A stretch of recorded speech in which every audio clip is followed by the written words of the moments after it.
In other words, we're not there yet. We haven't gone to that place, and it seems to require that blessed hope of going to that place is going to be encompassed with new bodies and whatnot. And it says that when it talks about the second resurrection, the resurrection of the unjust, it specifically says that those people, all the people that are dead and bad, for lack of a better word, will not be resurrected until the end of the 1,000 years.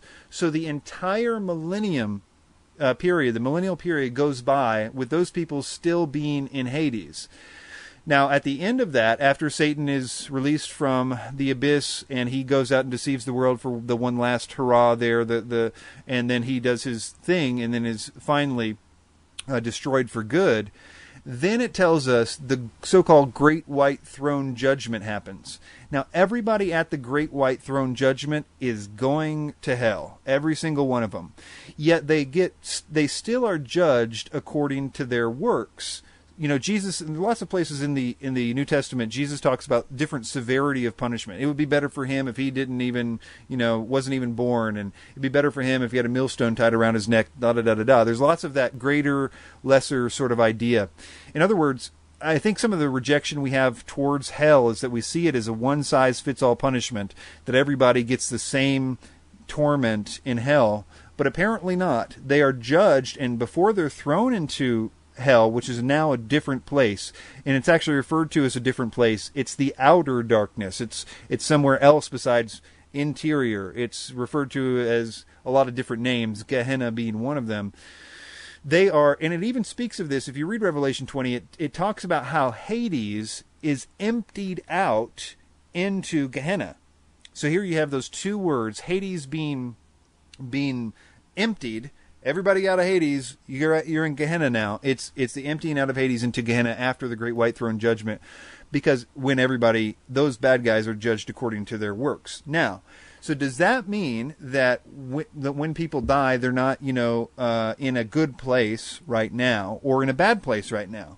And apparently not. There is those kind of ideas are still working to some degree. Paul tells us that to be absent from the body is present with the Lord. So the Lord is still there. Yeah. Okay. Yeah. I mean, that's something that just about, if you look up any standard systematic theology about hell, about Gehenna and whatever, that's the thing. And it's got, it's not like a guess or anything. There's verses everywhere. But as I just mentioned, it's really complicated. And in other words, the final thing is that if it's a good place, if somebody's dead, they may not be in the place that Jesus has, prepared, and the place that we get at the rapture after the supper and everything else. That's going to be, no eye has seen, no ear has heard, no mind has comprehended what God has in store for those who love Him. And it might not be there yet, but it's still a good place, and they're still present with the Lord. So there is a kind of heaven, though it is technically in this 3-part divided Hades, known as the abode of the dead. Right. Well, Jesus even said that on the cross, though, to the one thief. He said, "Believe in me today, and today you will be with me in paradise." But then, right. Is it in Peter or Jude, or I may have the book wrong, where it says, "And he descended down into Tartarus, and he I believe the word is carusoed. He heralded in victory over them." Was it? Right. That's an interesting verse. It appears, and I think you could make a case that Jesus, visits Hades and actually different, the two lower parts of Hades. And it mentions specifically Tartarus there, and in other places it mentions the other place, I think, but it's sort of ambiguous.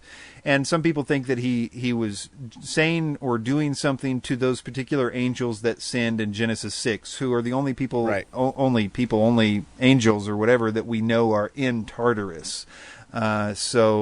So we don't know what he said or whatever specifically, but yeah, he did something. Now, just another quick question. Ganesh, that's Hebrew? Yeah. Okay, so what we would, in the English translation, does that translate to lake of fire? Is that the same? Are we talking about the same thing at that point? Wait. Maybe. Because in Revelation, it does, and this is English translation, remember, but doesn't it say that Hades is tossed into the lake of fire, or you said emptied out? Right. Revelation 20 somewhere. I'm looking for the verse. If it's in there, it's Greek. I'm not sure which word we're looking at right now, but let's see here. But yeah, Hades is entered. Let's see, Revelation 20. I found the small dead judged those things written in the books. The sea gave up the dead which are in it, and hell delivered up the dead which are in them, and according to the works, and death and hell were cast into the lake of fire. This is the second death. So you have hell being cast into the lake of fire. The words there are, and that's Revelation 20:14.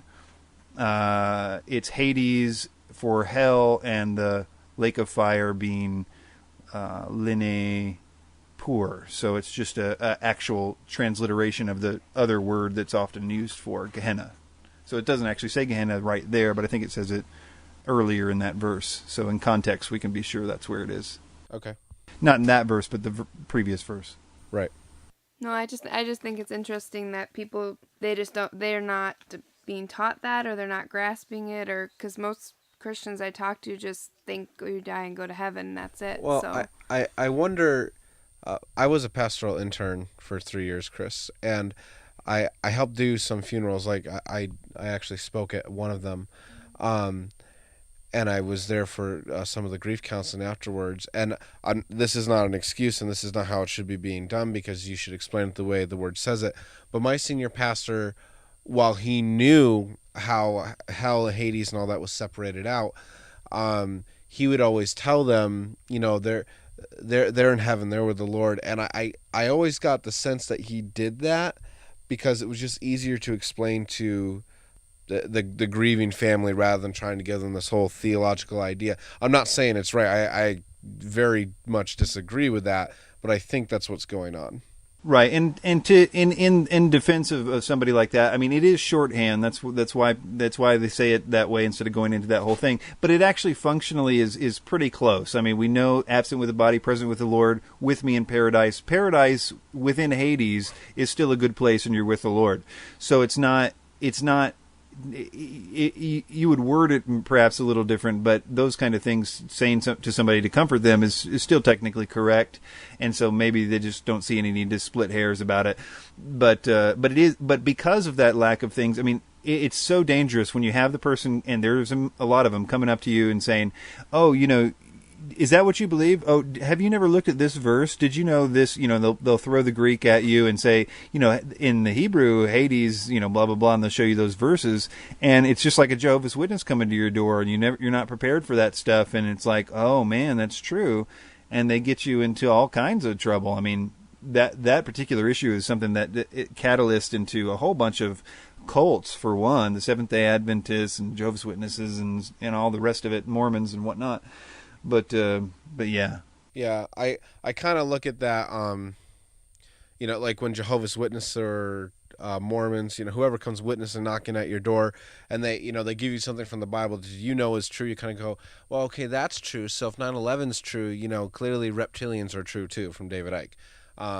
It kind of follows that same reason. You kind of start to buy into it. I had a friend once who was all ready to convert to be a Jehovah's Witness because he said this and this, and I know that's true. But then he showed me this, and was like, yeah, I mean, right, but he didn't show you this.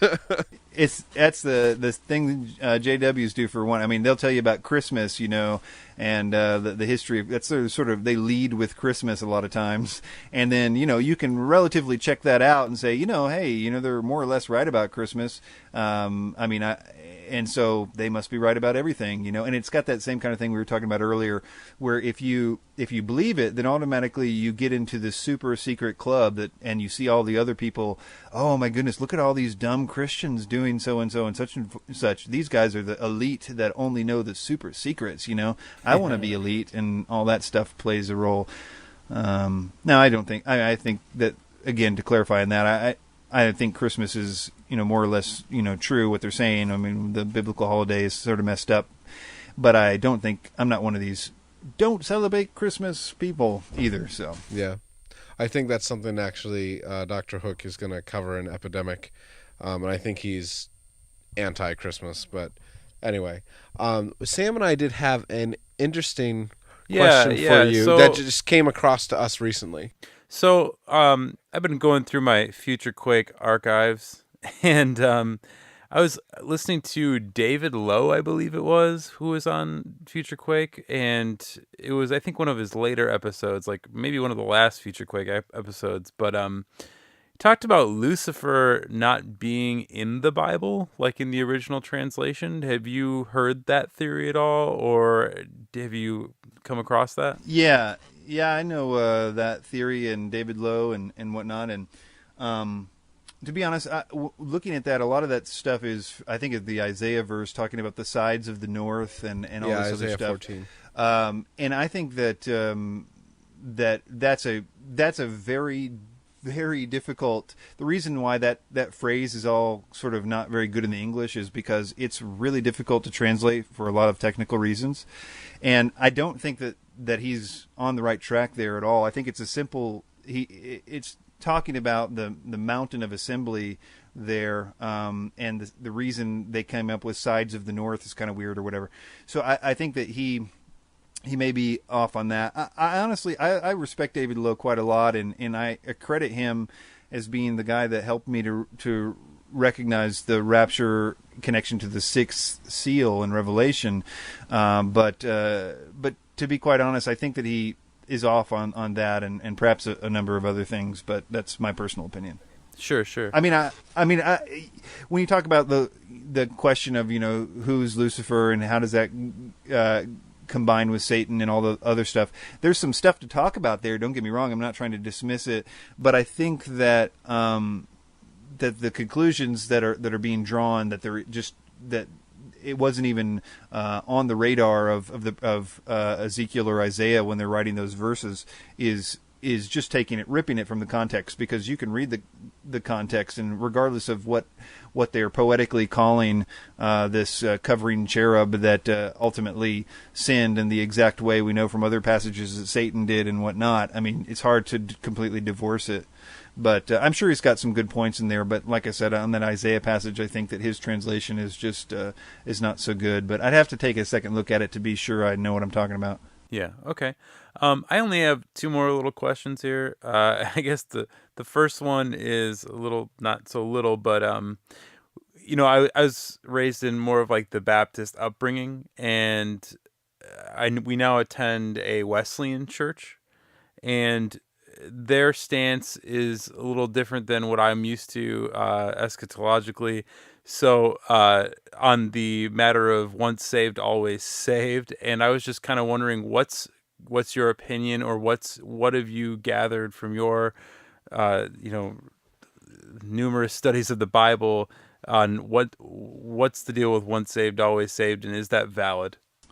Yeah, it's a difficult question, and Wesley, sort of his thing is to say ultimately it's not, and that it's really a sin-based issue. In other words, you can sin your way out of the covenant, and I think that all the people that take a different, here's the issue: when you look at the gospel and understanding what the gospel is, it is you being viewed with Christ's righteousness, an exchange being made, your sins for you being able to be viewed with Christ's righteousness. That is extremely hard to square with the idea that you're no longer viewed with Christ's righteousness, and you lose the Holy Spirit that once indwelled you, and which you were sealed with until the day of redemption, and so on and so forth. When you're looking at the gospel, you have to say there's no way that a person can sin their way out of the covenant, or the gospel doesn't work. It's not grace. It's not good news. A lot of that stuff doesn't work. Yet you've got on the other hand very interesting passages like in Hebrews 6 and 10, which, I mean, if you read it straightforward, that's what it's saying, that a person can lose their salvation. And there's a number of other verses that are like that. I think the answer to this is first of all, I don't think a person can sin their way out of the covenant. But if you ask me if I believe in once saved, always saved, I would say no, with this caveat, that the Bible seems to be extremely clear that a person can ask to be out of the covenant, or that they can lose their salvation through apostasy.